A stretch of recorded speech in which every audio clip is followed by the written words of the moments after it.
Lucas capítulo 13. Não.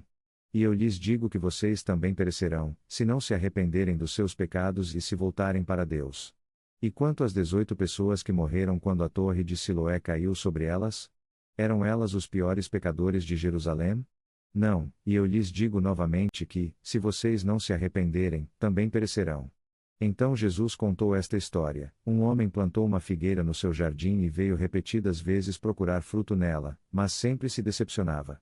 Por fim, disse ao seu jardineiro: esperei 3 anos e não houve um único figo. Corte-a. Ela só está ocupando espaço no jardim. Querida mulher, você está curada da sua enfermidade. Hipócritas! Cada um de vocês trabalha no sábado. Vocês não soltam o boi ou o jumento da estrebaria no sábado para levá-lo a beber água? Esta querida mulher, filha de Abraão, esteve presa por Satanás durante 18 anos. Não é justo que ela seja libertada, mesmo no sábado? Como é o reino de Deus? Como posso ilustrá-lo? Ele é como uma pequena semente de mostarda que um homem plantou num jardim. Ela cresce e se torna uma árvore, e as aves fazem ninhos em seus ramos. Ele também perguntou: com o que mais posso comparar o reino de Deus? É como o fermento que uma mulher usou ao preparar o pão. Embora tenha colocado apenas um pouco em 3 medidas de farinha, ele fermentou toda a massa. Esforcem-se para entrar pela porta estreita do reino de Deus, pois muitos tentarão entrar, mas não conseguirão. Quando o dono da casa tiver fechado a porta, será tarde demais. Vocês ficarão do lado de fora batendo e suplicando: Senhor, abra a porta para nós. Mas ele responderá: não sei quem vocês são nem de onde vêm. Então vocês dirão: mas nós comemos e bebemos com o Senhor, e o Senhor ensinou em nossas ruas. E ele responderá: eu lhes digo que não sei quem vocês são nem de onde vêm. Afastem-se de mim, todos vocês que praticam o mal. Haverá choro e ranger de dentes, pois vocês verão Abraão, Isaque, Jacó e todos os profetas no reino de Deus, mas vocês serão lançados para fora. E pessoas virão de todo o mundo, do leste e do oeste, do norte e do sul, para ocupar seus lugares no reino de Deus. E observem isto: alguns que agora parecem ser os menos importantes serão os maiores então, e alguns que agora são os maiores serão os menos importantes. Vão dizer àquela raposa que eu continuo expulsando demônios e curando pessoas hoje e amanhã, e no terceiro dia cumprirei o meu propósito. Sim, hoje, amanhã e depois devo continuar o meu caminho, pois não convém que um profeta de Deus morra fora de Jerusalém. Ó Jerusalém, Jerusalém, cidade que mata os profetas e apedreja os mensageiros de Deus. Quantas vezes quis reunir os seus filhos, como a galinha protege os seus pintinhos debaixo das asas, mas vocês não quiseram. Agora, vejam, a sua casa está abandonada. E vocês nunca mais me verão até que digam: bendito é aquele que vem em nome do Senhor. Lucas capítulo 14. É permitido pela lei curar pessoas no sábado, ou não? Qual de vocês não trabalha no sábado? Se o seu filho ou o seu boi cair no poço, você não corre para tirá-lo? Quando você for convidado para uma festa de casamento, não se sente no lugar de honra. E se alguém mais importante do que você também tiver sido convidado? O anfitrião virá e dirá: dê o seu lugar a esta pessoa.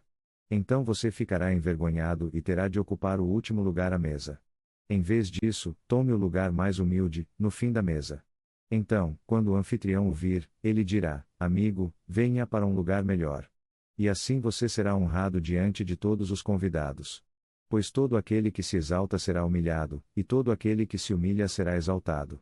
Então ele se voltou para o anfitrião e disse: quando você oferecer um almoço ou um banquete, não convide seus amigos, nem seus irmãos, nem seus parentes, nem vizinhos ricos. Pois eles o convidarão de volta, e essa será a sua recompensa. Em vez disso, convide os pobres, os aleijados, os coxos e os cegos. Então, na ressurreição dos justos, Deus o recompensará por ter convidado aqueles que não podiam retribuir. Um homem preparou um grande banquete e enviou muitos convites. Quando o banquete ficou pronto, enviou seu servo para dizer aos convidados: venham, o banquete está pronto. Mas todos começaram a dar desculpas. Um disse: acabei de comprar um campo e preciso ir vê-lo, por favor, desculpe-me. Outro disse: comprei 5 juntas de bois e quero experimentá-las. Por favor, desculpe-me. Outro disse: acabei de me casar, por isso não posso ir. O servo voltou e contou tudo ao seu senhor. O Senhor ficou furioso e disse: Vá depressa às ruas e becos da cidade e convide os pobres, os aleijados, os cegos e os coxos. Depois que o servo fez isso, disse: Ainda há lugar. Então o Senhor disse: Vá pelos caminhos do campo e atrás das cercas e insista para que todos entrem, para que a minha casa fique cheia. Pois nenhum daqueles que convidei primeiro provará sequer um pouco do meu banquete. Se alguém quer ser meu discípulo, deve, em comparação, odiar todos os outros, pai, mãe, esposa, filhos, irmãos e irmãs, sim, até a própria vida. Caso contrário, não pode ser meu discípulo. E se não carregar a sua própria cruz e me seguir, não pode ser meu discípulo. Mas não comecem sem calcular o custo. Pois quem começaria a construir um edifício sem primeiro calcular se tem dinheiro suficiente para terminá-lo?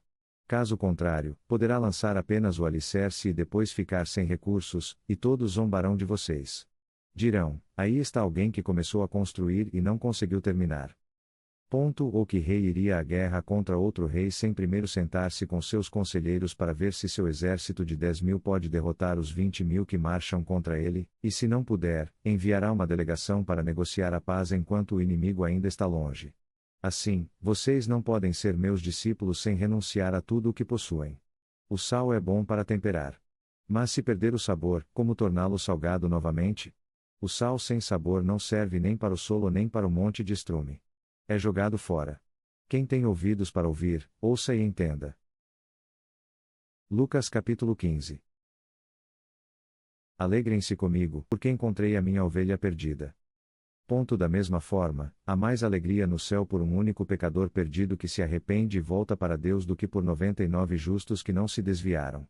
Ou suponham que uma mulher tenha 10 moedas de prata e perca uma. Ela não acende uma lâmpada, varre toda a casa e procura cuidadosamente até encontrá-la? E quando a encontra, chama suas amigas e vizinhas e diz: Alegrem-se comigo, porque encontrei a minha moeda perdida. Da mesma forma, há alegria na presença dos anjos de Deus quando até mesmo um único pecador se arrepende. Um homem tinha 2 filhos. O filho mais novo disse ao pai: Quero a minha parte da herança agora, antes que o senhor morra. Então o pai concordou em dividir seus bens entre os 2. Poucos dias depois, o filho mais novo juntou tudo o que tinha e foi para uma terra distante, onde desperdiçou todo o seu dinheiro em uma vida desregrada. Quando o dinheiro acabou, uma grande fome atingiu aquela região, e ele começou a passar necessidade. Ele convenceu um fazendeiro local a contratá-lo, e o homem o mandou para os campos cuidar dos porcos. O jovem ficou com tanta fome que até as vagens que os porcos comiam lhe pareciam boas, mas ninguém lhe dava nada. Quando finalmente caiu em si, ele disse: Na casa do meu pai até os empregados têm comida de sobra, e aqui estou eu morrendo de fome. Vou voltar para casa e dizer ao meu pai: Pai, pequei contra o céu e contra o Senhor. E não sou mais digno de ser chamado seu filho. Por favor, aceite-me como um empregado. Apóstrofo. Então ele voltou para a casa do pai. E quando ainda estava longe, o pai o viu chegando. Cheio de amor e compaixão, correu ao encontro do filho, abraçou-o e o beijou.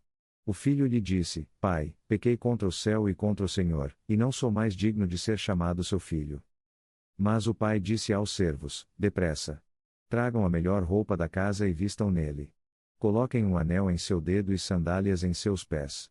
E matem o bezerro gordo. Vamos fazer uma festa. Pois este meu filho estava morto e agora voltou à vida. Estava perdido e agora foi encontrado. E a festa começou. Enquanto isso, o filho mais velho estava no campo trabalhando. Ao voltar para casa, ouviu música e dança. E perguntou a um dos servos o que estava acontecendo. Seu irmão voltou, disseram-lhe, e seu pai matou o bezerro gordo. Estamos comemorando porque ele voltou em segurança. O irmão mais velho ficou irado e não quis entrar. Então o pai saiu e implorou que ele entrasse.